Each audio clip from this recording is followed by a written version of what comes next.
અમાવસ એટલે સૂર્ય ચંદ્રનું મિલન. સૂર્ય એટલે આત્મા અને ચંદ્ર એટલે મન. મન ને આત્માનું મિલન એટલે અંતર્જ્ઞાન ને આત્મિક શક્તિનું મિલન.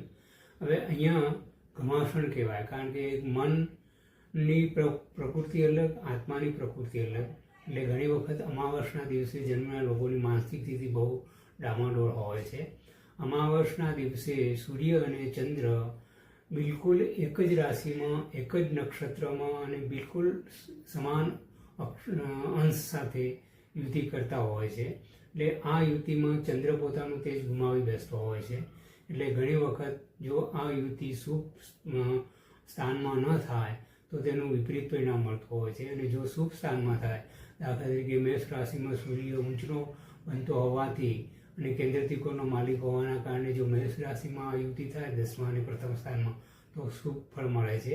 આવા લોકો ઘણી વખત જાહેર જીવનમાં, રાજકારણમાં, ઉચ્ચ ઓફિસર, સરકારી નોકરી વગેરેમાં ઘણી સારી પ્રતિષ્ઠા પ્રાપ્ત કરતા હોય છે.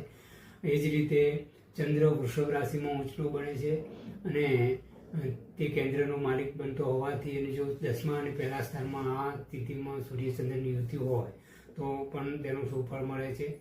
તુલા રાશિમાં સૂર્ય નીચનો થાય છે, પણ કેન્દ્રનો માલિક હોવાના કારણે જો તુલા રાશિમાં 10મા સ્થાનમાં આ યુતિ થાય તો બહુ શુભ ફળ આપે છે. એ જ રીતે વૃશ્ચિક રાશિમાં જો 10મા સ્થાનમાં આ યુતિ થાય તો બહુ સારું ફળ આપે છે, કારણ કે વૃશ્ચિકમાં ચંદ્ર નીચનો થતો હોય છે. તો ચંદ્ર અને સૂર્યની યુતિ એટલે અમાવસ આમ સામાન્ય રીતે શુભ કાર્ય માટે શુભ માનવામાં આવતી નથી. તેનું પાછળનું કારણ એ છે કે ચંદ્ર તે પોતાનું તમામ તેજ ગુમાવી બેસતો હોય છે. વત્તા અમાવસના દિવસે જો કોઈ વ્યક્તિનો જન્મ થાય તે સમયે ચંદ્ર અને સૂર્યના અંશ 4 ડિગ્રીની અંદર હોય તો તેવા વ્યક્તિનું આરોગ્ય ખૂબ જ નાજુક રહેતું હોય છે. તે સામાન્ય રીતે જન્મથી 4 વર્ષ સુધી આની પરિસ્થિતિ રહેતી હોય છે અને તેના પરિણામ ક્યારેક સારા પણ મળતા નથી. તેની પાછળનું કારણ એ છે કે ચંદ્ર અને સૂર્ય ઔષધ એટલે કે દવાના કારક છે. દવાના કારક હોવાના કારણે અંશાત્મક રીતે નબળા હોવાથી તેમને છિદ્રગ્રહનો યોગ લાગે છે. છિદ્ર યોગ જેને કહેવાય, એના કારણે તેમનું શુભ ફળ મળતું નથી અને આરોગ્ય ઉપર સૌથી વધારે અસર થતી હોય છે. તો સૂર્યના ઉપાય માટે ભગવાન સૂર્યની ઉપાસના કરવી જોઈએ, વિષ્ણુ ભગવાનની ઉપાસના કરવી જોઈએ, પીપળાના વૃક્ષ, તુલસી અને આકડાના વૃક્ષની પૂજા કરવી જોઈએ.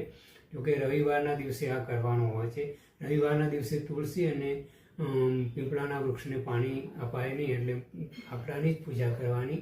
રવિવારના દિવસે અને રવિવારના નક્ષત્ર હોય, સૂર્યના નક્ષત્ર હોય અને રવિવારનો દિવસ હોય ત્યારે આકડાના મૂળ લાવવાના અને તે મૂળને વ્યવસ્થિત રીતે પેન્ડલ બનાવીને પહેરી રાખવાથી આરોગ્યની નબળાઈ ઓછી થતી હોય છે અને દવા અસર કરતી હોય છે.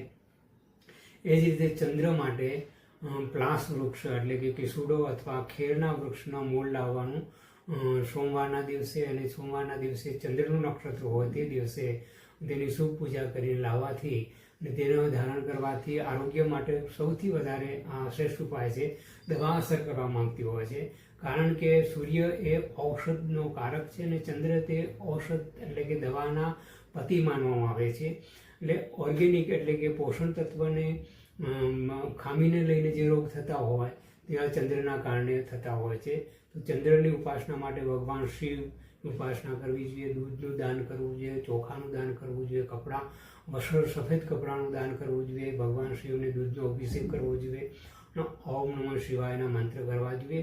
અમાવસના એ પિતૃઓનો દિવસ છે. અમાવસનો દિવસ એટલે અમાવસના દિવસે પિતૃઓની તૃપ્તિ માટે ખીર બનાવવાની. ખીર બનાવીને સૌ પ્રથમ પોતાના કુળદેવતાને, કુળદેવીને અર્પણ કરવાની, પછી પિતૃઓને અર્પણ કરવી જોઈએ. દર અમાવસે આ કરવું જોઈએ અને તે ખીરનો પ્રસાદ ફક્ત ઘરના વ્યક્તિઓ જ લેવો જોઈએ, બીજા કોઈને આપવું જોઈએ નહીં. આ દર અમાવસે કરવું જોઈએ. અને અમાવસ એટલે અંધકારમાંથી પ્રકાશ તરફ લઈ જવાનો યોગ પણ છે, કારણ કે સૂર્ય આત્મા અને ચંદ્ર મન, અને જો મન ને આત્માનું મિલન સારી રીતે થાય તો જીવન સફળ બની જતું હોય છે. અને જો મન ને આત્માનું મિલન વિરુદ્ધાભાષણ હોય તો માનસિક રીતે બહુ ત્રાસ થતો હોય છે.